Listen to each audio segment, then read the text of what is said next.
नमस्कार, जनता टीवी देख रहे हैं आप। आपके साथ मैं हूं खुशबू पांडे। तो चलिए रुक करते हैं खबरों की। देहरादून में होने वाले ग्लोबल इन्वेस्टर समिट को लेकर सरकार में खासा उत्साह है। एक और जहां सरकार समिट की तैयारियों में जुटी हुई है, तो वहीं दूसरी तरफ कांग्रेस लगातार सरकार पर सवाल उठा रही है। इन सभी मुद्दों पर कैबिनेट मंत्री प्रेमचंद अग्रवाल से संवाददाता यशराज आनंद ने खास बातचीत की है। आइए आपको सुनवाते हैं। इस वक्त पूरा उत्तराखंड ग्लोबल इन्वेस्टर समिट की तैयारियों को लेकर जुटा हुआ है। वहीं ग्लोबल इन्वेस्टर समिट की तैयारियों के सामने हमारे साथ मौजूद हैं कैबिनेट मंत्री प्रेमचंद अग्रवाल। आइए सबसे पहले से जानते हैं कि GIS जो सम्मेलन है, इसको किस रूप में आप अभूतपूर्व बनाने के लिए आप लोग काम कर रहे हैं? देखिए, देश के यशस्वी प्रधानमंत्री आदरणीय मोदी जी ने बहुत पहले कहा था कि 21वीं सदी का तीसरा दशक उत्तराखंड का होगा, और उसी दिशा में माननीय मुख्यमंत्री जुटे हैं। इन्वेस्टर समिट से पहले उन्होंने विदेशों की यात्रा की, लोगों को इनवाइट किया, देश के विभिन्न कोनों में गए। मैं खुद अहमदाबाद गया था, और जिस प्रकार से उत्साह मैंने वहाँ इन्वेस्टर्स के अंदर देखा, क्योंकि प्राकृतिक सौंदर्यता की बात करें, यहाँ शांति की बात करें, इलेक्ट्रिसिटी बिल में सबसे कम रेट की बात करें, यहाँ का जो मानव संसाधन है यानी कि जो मैन पावर है वो ईमानदार और मेहनती हो, तो ऐसे में इन्वेस्टर्स यहाँ आना पसंद करते हैं। तो इन्वेस्टर समिट जो सफल होगी, मैं कह सकता हूँ कि हर दृष्टि से हम लोग लगे हैं, चाहे शासन हो, प्रशासन हो, कार्यकर्ता हो, तमाम लोग हम लोग उत्सुक हैं कि किस प्रकार से यहाँ इन्वेस्टमेंट हो, अच्छा इन्वेस्टमेंट हो, जिससे यहाँ का विकास भी हो, बेरोजगारी खत्म हो, और आने वाले टाइम पे जैसा जैसे मैंने प्रधानमंत्री जी की बात कही उस तरह से हम लोग आगे बढ़ें। और माननीय मुख्यमंत्री जी लगातार कह रहे हैं कि हम इसको 2025 तक, यानी जब ये 25 वर्ष का उत्तराखंड होगा, तो उसको सर्वश्रेष्ठ राज्यों की श्रेणी में लाएंगे। ये उस दिशा में बढ़ता हुआ कदम है, और अच्छा ये इन्वेस्टर समिट सफल होगी, ऐसे हम उम्मीद कर रहे हैं। सर, लगातार आरोप भी लग रहे हैं इस इन्वेस्टर समिट को लेकर के। कांग्रेस ने आरोप भी लगाया कि इससे पहले भी इन्वेस्टर समिट किया गया, लेकिन वो सफल नहीं हुआ। तो किस प्रकार से आपको लग रहा है कि इस बार का इन्वेस्टर समिट पिछले बार के इन्वेस्टर समिट से अपने आप में एक बेहतरीन रूपरेखा खींच रही है? देखिए, कांग्रेस क्या कहती है मुझे इस पर टिप्पणी नहीं करनी है, लेकिन मैंने कहा कि जो लक्ष्य माननीय मुख्यमंत्री जी दिया वो लक्ष्य हम हासिल कर चुके हैं। ग्राउंडिंग होगी तो सभी को पता चलेगा। अब ये जो लोग हैं जिनको हमारे उत्तराखंड का विकास नहीं दिखता, जिनको देश में जनता के जो हमारे माननीय मोदी जी द्वारा काम हो रहे हैं या लाभार्थी को लाभ मिल रहा है, वो उन्हें दिखाई नहीं देता, और उसी का परिणाम हुआ कि 3 राज्यों में उनकी गति क्या हुई अभी आपके हाल सामने है, जहां सभी लोग कह रहे थे कि तीनों राज्यों में भारतीय जनता पार्टी हारेगी, और आज देखिए प्रचंड बहुमत से हम जीतते हैं। का मतलब क्या है कि आज जनता भारतीय जनता पार्टी हमारे नेतृत्व पर विश्वास कर रही है, हमारे कामों पर विश्वास कर रही है। तो ये जो हम कर रहे हैं बड़े भरोसे के साथ कर रहे हैं, बहुत अच्छी समिट होगी, और इनको भी दिखाई देगा। हाँ, वो अलग बात है, वो किस प्रकार का चश्मा पहनते हैं, किस प्रकार से देखते हैं, वो उनका विषय हो सकता है, लेकिन जनता है ना, हमारी जो भाग्य विधाता है वो तो जनता है। जनता जब बार बार हमें आशीर्वाद दे रही है, का मतलब हमारे काम पे विश्वास कर रही है, हमारे काम पे भरोसा कर रही है, हमारे काम पे मान रही है कि ये काम करने वाले लोग हैं, तो मानिए कि उनको कहने दीजिए, हम अपना काम करेंगे। स्मार्ट सिटी के काम को लेकर के आप लगातार देखा जा रहा है कि आप धरातल पर उतरते हैं, औचक निरीक्षण करते हैं, हर जगह जाकर के आप मुआयना भी करते हैं। तो क्या लग रहा है सर, स्मार्ट सिटी के काम को कब तक पूरा कर लिया जाएगा? सर देखिए, जून 2024 तक की डेडलाइन है जो हमें भारत सरकार द्वारा दी गई है, जो 1 साल का कार्यकाल बढ़ा है, लेकिन हम उससे पहले करेंगे। ये आन बान शान का प्रतीक तिरंगा को हम यहाँ यदि ध्वजारोहण आज कर रहे हैं, ये भी स्मार्ट सिटी का हिस्सा है। जो आपने देखा सड़कों का काम है वो भी स्मार्ट सिटी का हिस्सा है। अनेकों काम हमने स्मार्ट सिटी के माध्यम से किए हैं। शेष जो काम है हम 2024 जून से पहले करेंगे। मैं तो उससे पहले करने की बात कर रहा हूँ, लेकिन जून 2024 तो हमारे लिए समय है, करेंगे।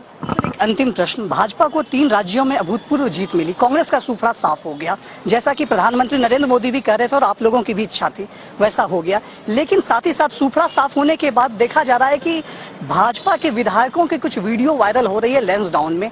तो क्या सर ऐसा लग रहा है कि कहीं आप लोग जीत की खुशी में कुछ आप लोग गलत कदम तो नहीं उठा रहे हैं?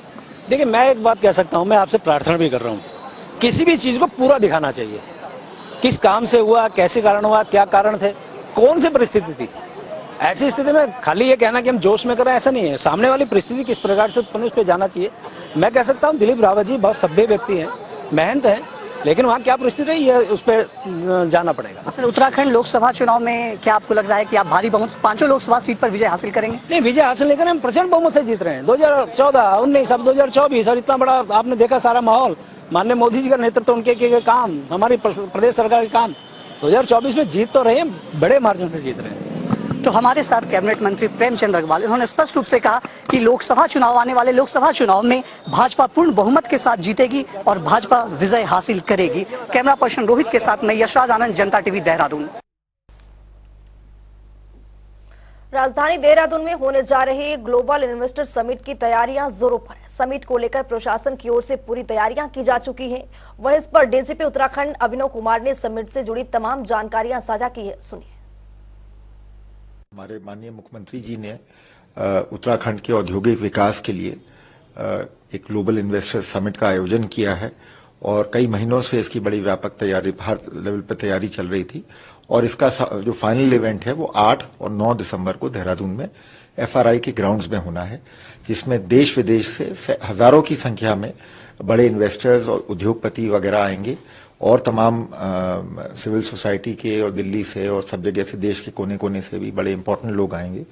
और इसके इनॉग्रेशन में ऑनरेबल प्राइम मिनिस्टर खुद आ रहे हैं और उसके अगले दिन समापन के समारोह में ऑनरेबल यूनियन होम मिनिस्टर साहब खुद आ रहे हैं।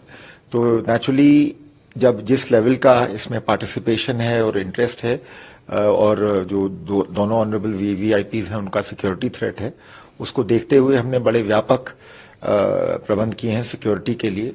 एक DIG की कमान में लगभग 600 पुलिसकर्मी हर रैंक के टोटल मिला के इस ड्यूटी के लिए डिप्लॉयड होंगे। ऑलरेडी FRI में हमने सुरक्षा के दृष्टि से ड्यूटियां तैनात कर दी हैं। आज उसके बारे में इस विजिट के लेके बाकी सारी एजेंसीज के साथ हमने बैठक भी की है। ACS होम की अध्यक्षता में वहाँ जो कार्यक्रम स्थल है वहाँ पर भी एक बैठक हुई जिसमें मैंने खुद भी हिस्सा लिया था। तो ओवरऑल हमारी तरफ से उत्तराखंड पुलिस की ओर से इस महत्वपूर्ण इवेंट के लिए सारी तैयारियां की जा चुकी हैं। 8 और 9 दिसंबर को देहरादून में इन्वेस्टर्स समिट होने जा रहा है, जिसकी तैयारियां जोरों पर है। वहीं कांग्रेस लगातार समिट को लेकर सरकार से सवाल कर रही है। इसी कड़ी में कांग्रेस प्रदेश उपाध्यक्ष आयेंद्र शर्मा ने सरकार को समिट के लिए बधाई देते हुए सरकार से सवाल किए हैं। वहीं समिट को लेकर ड्रग्स चेयरमैन प्रमोद कलानी का कहना है कि धामी का सबसे बड़ा और अच्छा प्रयास है। इससे इंडस्ट्री एरिया को फायदा मिलेगा और प्रदेश में रोजगार के अवसर भी प्राप्त होंगे। जो है इन्वेस्टमेंट खाली कागजों में और केवल इन्वेस्टमेंट के नाम से वो ना रह जाए। इन्वेस्टमेंट वास्तव में जमीनी स्तर पर उतरे, हकीकत में धरातल पर आए और बेरोजगारी मिटे यहाँ पर और लोगों के लिए रोजगार मिले, तब उत्तराखंड के लोगों के लिए हम समझेंगे कि यह इन्वेस्टमेंट आने से यहाँ के लोगों को फायदा हुआ है। कांग्रेस बिल्कुल जायज मांग करती है कि आप बेरोजगारी मिटाइए और इन्वेस्टमेंट से यहाँ के लोगों को फायदा हो, वो कांग्रेस की मांग है। देखिए, मुख्यमंत्री का अपना प्रयास है, अच्छी बात है, लेकिन वो तो जब होगा कि जब बिल्कुल धरातल पर उतरा जाएगा। प्रयास जब हकीकत में बदलेगा तो धन्यवाद है, साधुवाद है उनके लिए। ये धामी जी का एक बहुत अच्छा प्रयास है इंडस्ट्रीज को आगे बढ़ाने के लिए। जो उन्होंने मेहनत की है तो उनको उसका रिजल्ट भी मिलेगा।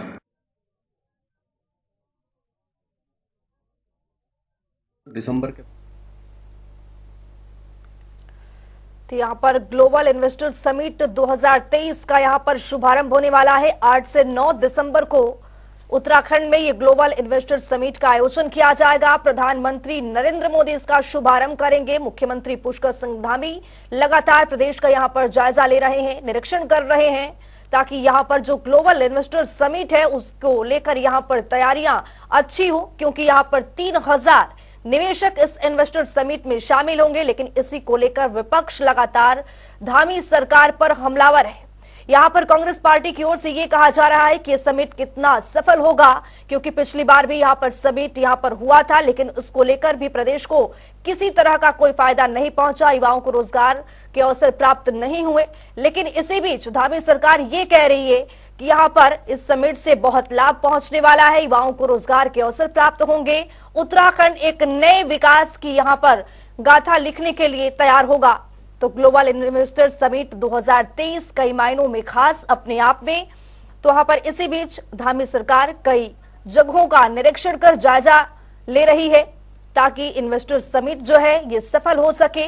यहाँ पर कई देशों के निवेशक शामिल होंगे ग्लोबल इन्वेस्टर समिट 2023 में। मुख्यमंत्री इसका शुभारंभ करेंगे और मुख्यमंत्री और प्रधानमंत्री की इस पहल से लगातार प्रदेश एक नई ऊंचाइयों को छूता हुआ प्रगतिशील होता जाएगा।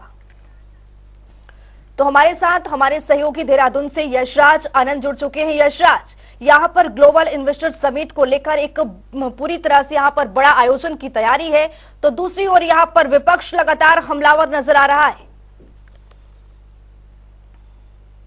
तरीके से उत्तराखंड की तैयारियां हो चुकी हैं। वहीं 8 और 9 दिसंबर को ग्लोबल इन्वेस्टर समिट का आयोजन एफआरआई में कराया था। वहीं एफआरआई में भी पूरी एफआरआई से गुजरने वाली सड़क को भी पूरी तरीके से सुसज्जित कर लिया गया है। साथ ही साथ दीवारों पर भी उत्तराखंड की चित्रकारी को उकेर दिया गया है और इसको उकेरने के बाद लगातार यहाँ पर उत्तराखंड में काम भी चल रहा है। जो 8 और 9 दिसंबर को इन्वेस्टर समिट होना है, इसको लेकर तैयारियां की जा रही है। होटल्स को खंगाला जा रहा है, सुरक्षित किया जा रहा है। होटल्स में जितने भी पुलिसकर्मी को तैनात कर दिया जा रहा है, जहां जहां वीआईपी मूवमेंट है वहां पर तैनात किया जा रहा है। तो होटल में तैनाती के बाद लगातार एफआरआई के चारों ओर भी शासन प्रशासन पूरी तरीके से मुस्तैद है। वहां पर स्पेशल गार्ड को लगा दिया गया है ताकि वहां पर कोई परेशानी ना हो। क्योंकि मैं बताना चाह रहा हूँ कि ग्लोबल इन्वेस्टर GIS के उद्घाटन में प्रधानमंत्री नरेंद्र मोदी शिरकत करेंगे।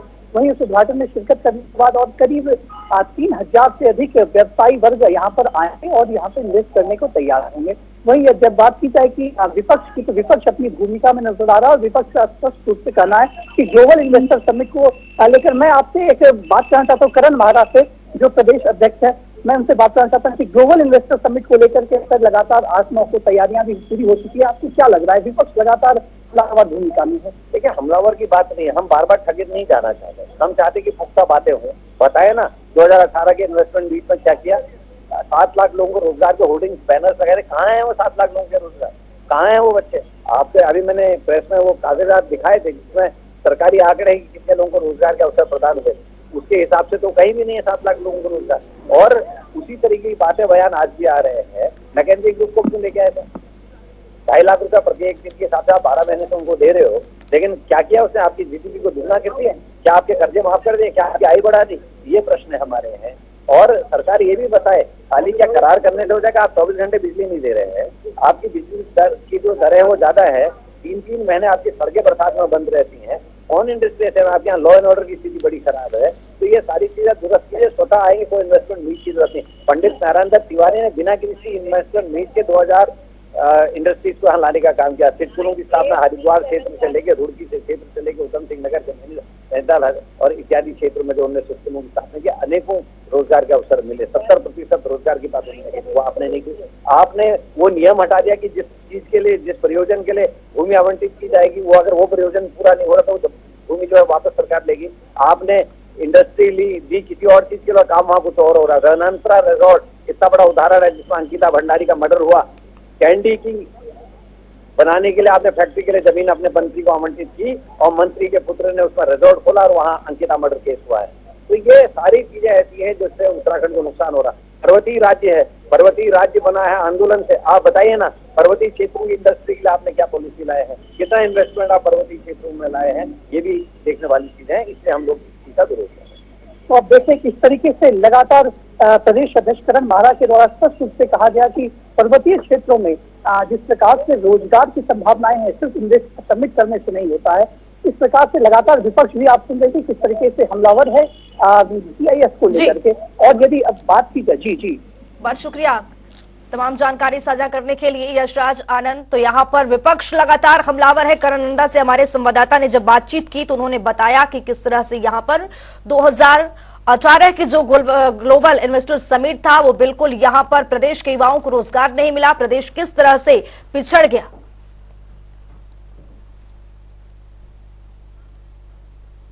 तो वहीं केंद्र सरकार ने देहरादून की लिंक रोड के विकास के लिए 715.97 करोड़ धनराशि की स्वीकृति प्रदान कर दी है। मुख्यमंत्री पुष्कर सिंह धामी ने इसके लिए प्रधानमंत्री नरेंद्र मोदी और केंद्रीय मंत्री नितिन गडकरी का आभार व्यक्त किया है। मुख्यमंत्री धामी ने कहा है कि ये लिंक रोड देहरादून शहर के लिए एक बाईपास के रूप में कार्य करेगी, जिससे देहरादून शहर में भीड़भाड़ और प्रदूषण में भी कमी आएगी। इस सड़क से देहरादून में आवागमन आसान होगा।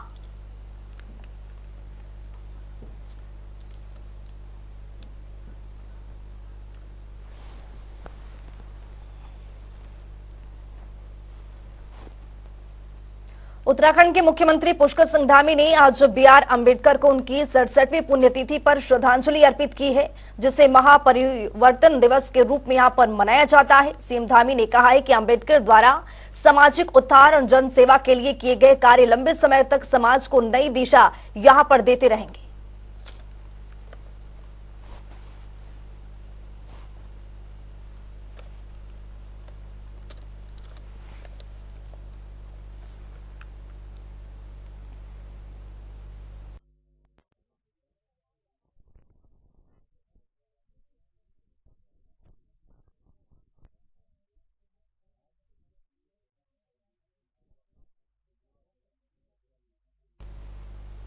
होमगार्ड्स एवं नागरिक सुरक्षा स्थापना दिवस के अवसर पर देहरादून में कार्यक्रम का आयोजन किया गया। इस दौरान रैतिक परेड भी आयोजित की गई। वहीं सीएम पुष्कर सिंह धामी बतौर मुख्य अतिथि कार्यक्रम में शामिल हुए। सीएम धामी ने जवानों को यहां पर सम्मानित करते हुए एक बड़ी घोषणाएं की।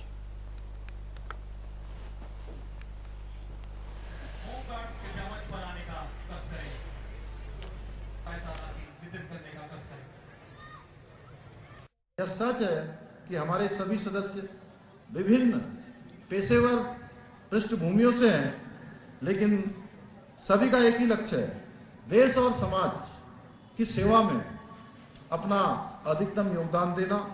इस संकल्प के साथ आप प्रदेश की समृद्धि, सहयोग और समर्पण का महत्वपूर्ण अंश बन रहे हैं।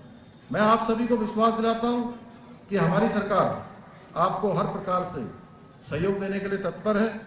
इस वर्ष हमने होमगार्ड्स के लिए सेना की तर्ज पर सीएसडी कैंटीन की सुविधा भी शुरू की है, जिसके लिए होमगार्ड्स का स्पेशल कार्ड बनाया जा रहा है।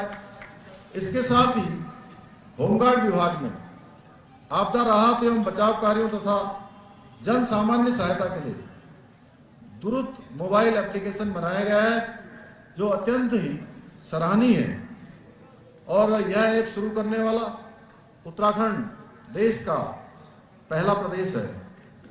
बीते 28 नवंबर 2023 हमारी सरकार द्वारा साहसिक निर्णय लेते हुए महिला होम अवकाश अनुमन्य किया गया है।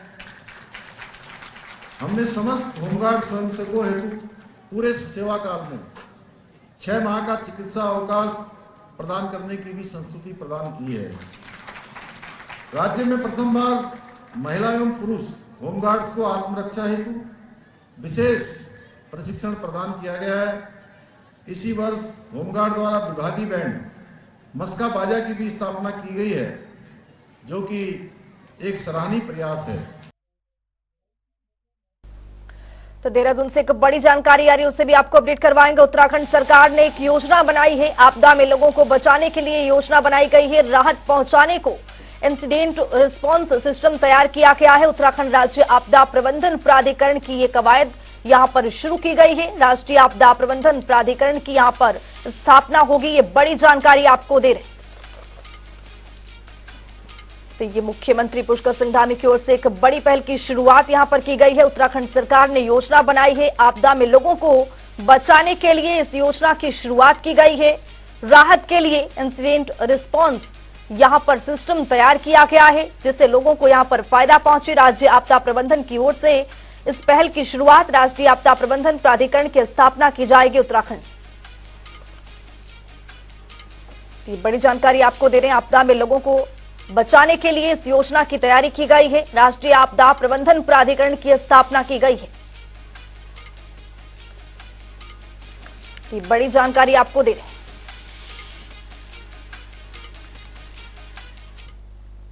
कोटद्वार से एक और बड़ी जानकारी आ रही है, उससे भी आपको अपडेट करवाएंगे। अंकिता भंडारी हत्याकांड से जुड़ी बड़ी जानकारी।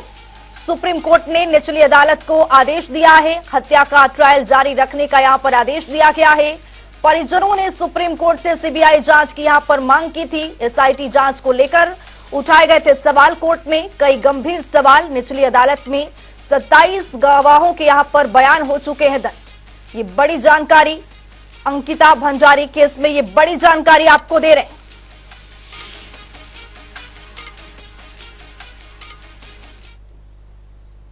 एक और बड़ी जानकारी आ रही है, उससे भी आपको अपडेट करवाएंगे। जोशीमठ चीन सीमा क्षेत्र नीति घाटी से जुड़ी बड़ी अहम जानकारी आपको दे रहे हैं। टीमर सैंड गुफा में बाबा बर्फनी के होने लगे हैं दर्शन, ये बड़ी जानकारी से आपको अपडेट करवा रहे हैं। गुफा में बर्फ से शिवलिंग का आकार लगा है, उभरने के लिए श्रद्धालु बड़ी संख्या में यहां पर दर्शन के लिए पहुंच रहे हैं। ये बड़ी जानकारी से आपको अपडेट करवा रहे हैं। तो वहीं उत्तराखंड में अब ठंड बढ़ने लगी है। ऐसे में बेसहारा लोगों के लिए ठंड से बचने के लिए रैन बसेरा है। रैन बसेरों में ठंड से बचने के लिए इंतजाम शुरू कर दिए गए हैं। घंटाघर सहित शहर के विभिन्न जगहों पर रैन बसेरों को बनाया जा रहा है, जिसमें गरीब और असहाय लोग रात्रि विश्राम कर सकते हैं। वहीं रैन बसेरों के से ठंड से बचने के लिए सभी मूलभूत सुविधाएं रहती है। बतौर जिलाधिकारी सोनिका ने कहा है कि हम लोग पहले से ही स्थायी रैन बसेरों की व्यवस्था करके रखते हैं। जैसे जैसे ठंड बढ़ने लगे कई स्थायी रैन बसेरा को चालू कर दिया जाएगा।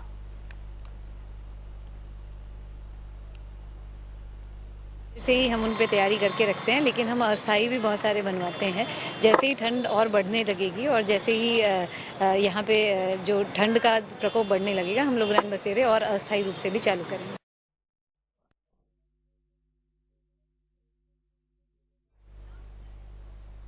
इस बुलेटिन में मेरे साथ इतना ही। नमस्कार।